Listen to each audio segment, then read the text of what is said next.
I don't recommend acid to anyone. Maybe just because I have a lot going on in my life and a head injury, and there's always a lot on my mind. Maybe that's why I felt like I was being consumed by LSD when I took it. But if I wasn't there with my best friend, who I had just met a year or so prior, I think it would have ended really badly. I researched every drug I did before I did it, but it still didn't prepare me for the total bombardment that LSD was. It was like swallowing every brain cell I had. That's what it seemed like. And I kept getting stuck in trances because it was overpowering my mind. Maybe because everyone seeks guidance through my mind, soul, and spirit, it was heavier of a load for me to carry. Harold seemed fine, my best friend.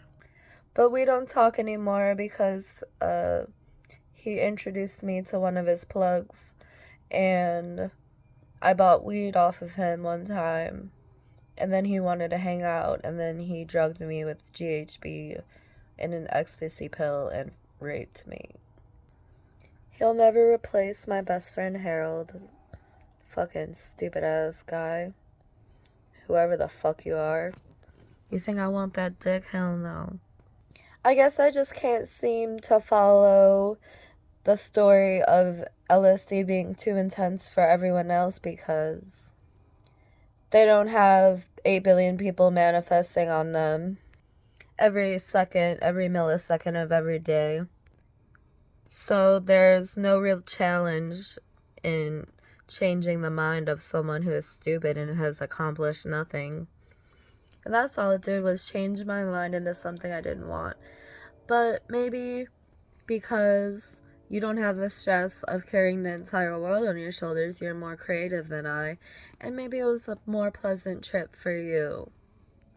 It wasn't the worst thing that's ever happened to me, but I still conclude it as something bad. I mean, how can someone lose touch with reality and start hallucinating if they were never in touch with reality in the beginning? I think everyone's so far off on their branches on the tree of wisdom that it really doesn't make a difference when you take LSD and you have nothing to think about or dream about or do to accomplish in your life. If you're empty headed, it probably wasn't too much for you. That's what I'm trying to say. It definitely brightened my world, but I see it brightening other people's worlds more just because I felt consumed by the entire experience. But some parts were better than others. I guess I just rather never feel trapped like that again, so I'm never gonna do it again. Plus, I'm on an antipsychotic now, which doesn't allow LSD to have effects on me or any other hallucinogen. It's a bummer because I love shrooms and DMT, but oh well. Weed will just have to be enough for me. But I definitely found myself on LSD because that's when I started creating an eye that I could use whenever the fuck I feel like it. Because I didn't want to trance out into the trip anymore. I wanted to wake up. So I created an eye and I shared it with Harold. If I could even get through to him, I barely remember being adequate enough in my behaviors to relay a message to him, which is sad. But I hope we're back to being sane and that no harm was done because it definitely could have been worse. If you're scared, go to church.